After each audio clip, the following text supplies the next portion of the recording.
In our gospel reading for today, which is taken from the Gospel of John, ang sentro po or ang bida ng ating ebanghelyo ngayon ay si Nicodemus. Si Nicodemus ay isang Pariseo.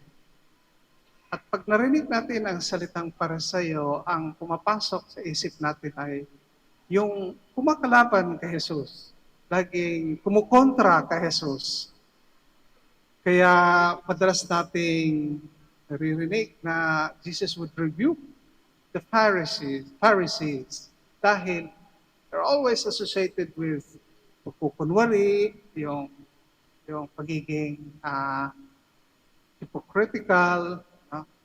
Kaya nga, na-adapt natin sa English word the word pharisaical dahil sa mga Pharisees ay laging binabanggit ng ating Panginoon dahil they're always parang na-associate natin sila sa pagkukunwari.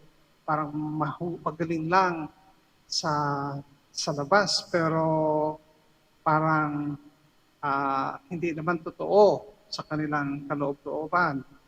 But in reality po, hindi naman pala lahat ng mga Pariseo ay kumakalaban kay Jesus. No? Not all Pharisees were against Jesus. There were some few who really wanted to follow him and would like to listen to him and learn from him.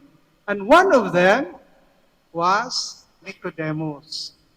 Isa si Nicodemus, expert of the law, a Pharisee, na lumapit kay Jesus. In fact, 3 times si Nicodemus na na-mention sa Gospel of John.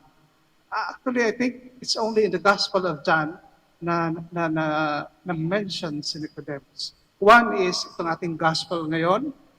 Second ay yung dinala si Jesus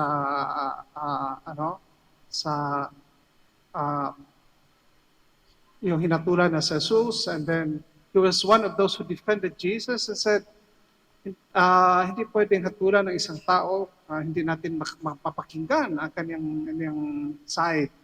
And then the third ay na-mention si Nicodemus nung namatay na sa Jesus sa krus at inilibing. One of those na tumulong para mapalibing sa Jesus ay si Nicodemus.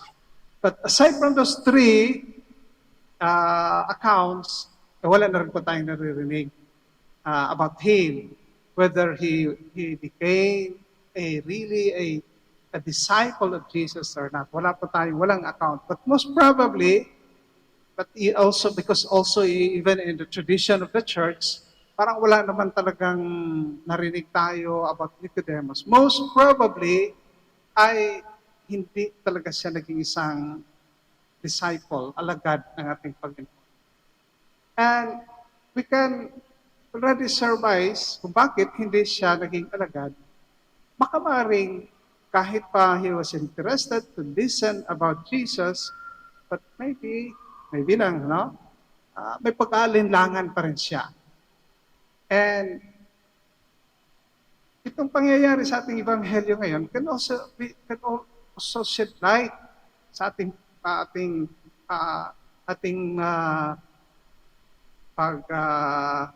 paghuhula na baka nag-alinlangan siya. Kasi in our gospel reading for today, Nicodemus approached Jesus in the dark of night. Ibig sabihin, gabi.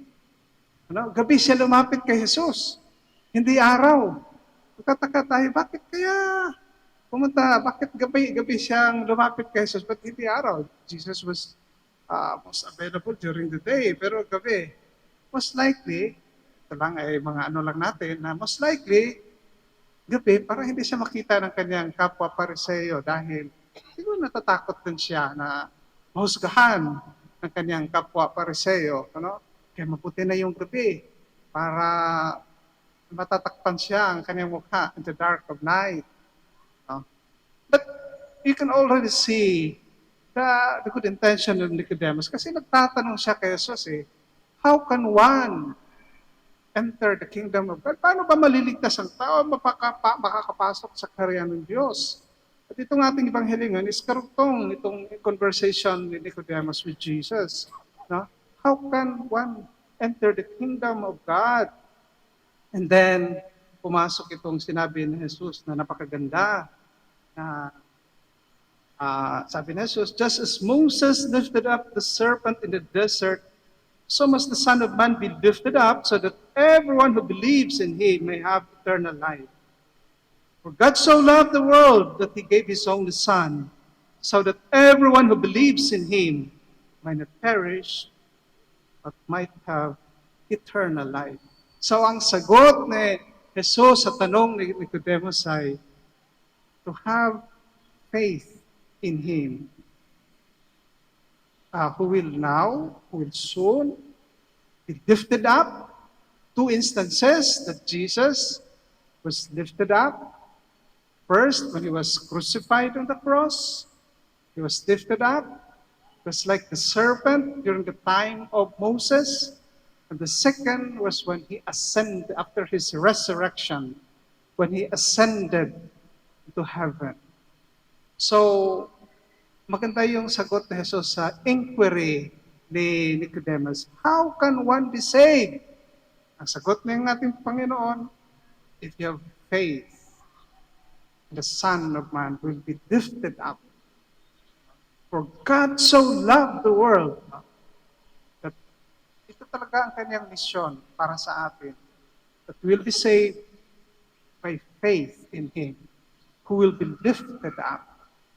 So most probably, dahil walang account about Nicodemus being one of those who really followed Jesus to become His disciples, most probably na medyo may pag-aalinlangan pa rin si Nicodemus. Most probably na parang hindi pa rin talaga siya kumbinsido about Jesus.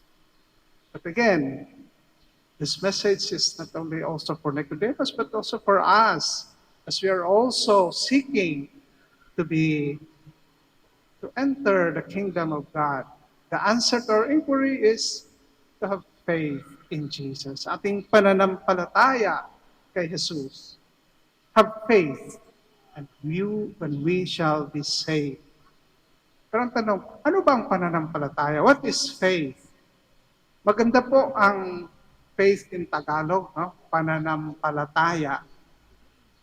Bisaya pa ako nung una kong marinig itong word pananampalataya, nagkabuhol-buhol yung dila ko. Pananampalataya, hirap. Pero napakaganda po pala itong pananampalataya. Narinig ko ito sa isang teacher ko noon. Sabi niya, napakaganda yung word pananampalataya. Sabi niya, pananampalataya is dalawang salita ito. Nanam at taya. Kaya sabing nanam, ano ba ibig sabihin pag nanam? Natitikman mo, nananamnam mo, parang meron kang karanasan na nananamnam. Kaya, and the second word is taya. Alam naman natin kung ano ibig sabihin ng taya, ano? Taya sa swertres, tayo sa masyaw, taya sa maraming tumataya sa last two, maraming mga Pilipino mahilig tumataya. Ano? So, nanam at taya. Kaya tayo, sabi niya, kaya tayo handang tumaya dahil natitikman natin, nararanasan natin. At ano bang nararanasan natin? Itong sinabi ng ating Panginoon, God so loved the world. Minamahal tayo ng Diyos. Nararamdaman natin ang pagmamahal ng Diyos kahit sa kabila ng mga pagsubok sa buhay. At dahil nararamdaman natin na nariyan ang Diyos sa ating buhay, tinataya natin ang ating sarili sa Kanya. Kaya maganda po yung point for meditation natin in this Dietary Sunday. Gaano ba ka-real yung ating nararanasan? Natitikman ba natin ang pagmamahal ng Diyos? So much so that we are willing to make a taya to Him. You know? And that sacrifice of the Lord, giving Himself to us, is also continues to be realized as we celebrate the Holy Eucharist, because the Eucharist is the memorial of the saving event that took place on Mount Calvary, that took place also on the first day of the week.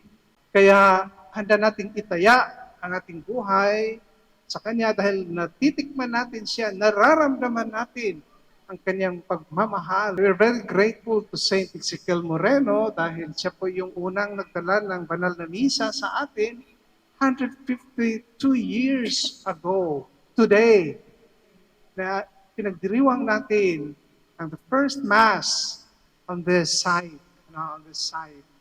Kaya with grateful hearts, we thank the Lord. At patuloy sana nating itataya ang ating mga sarili sa Kanya. Dahil titikman natin, nararamdaman natin ang Kanyang pag-ibig, ang Kanyang pagmamahal sa atin. At dahil nararamdaman natin, kaya we can easily relate with the motive of today's Sunday, Laetare Sunday, because we experience His love.